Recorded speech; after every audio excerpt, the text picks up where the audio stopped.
Welcome to the Genius Factory. Enjoy the video. In this video, I will explain how to record journal entries in accounting. To begin, identify the accounts involved in a transaction and determine if they are increasing or decreasing. For example, a cash sale affects both cash and sales revenue. Next, classify each account as an asset, liability, equity, revenue, or expense. This classification helps you apply the correct debit and credit rules, which are fundamental to the double entry system. We'll explore these rules in detail next. Understanding debits and credits is key to accurate journal entries. Think of debits as the left side of an account and credits as the right. For assets and expenses, a debit increases the balance, while a credit decreases it. Conversely, for liabilities, equity, and revenue, a credit increases the balance, and a debit decreases it.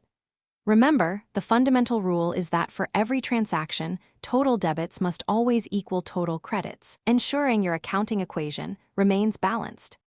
Let's walk through an example. Imagine your business purchases $500 worth of supplies on credit. First, identify the accounts. Supplies, an asset, and accounts payable, a liability. Supplies are increasing, so we debit supplies for $500. Accounts payable is also increasing, so we credit accounts payable for $500. Your journal entry would show the date, a debit to supplies for $500, a credit to accounts payable for $500, and a brief explanation of the purchase. Once you've recorded your journal entries, the next step is posting them to the general ledger.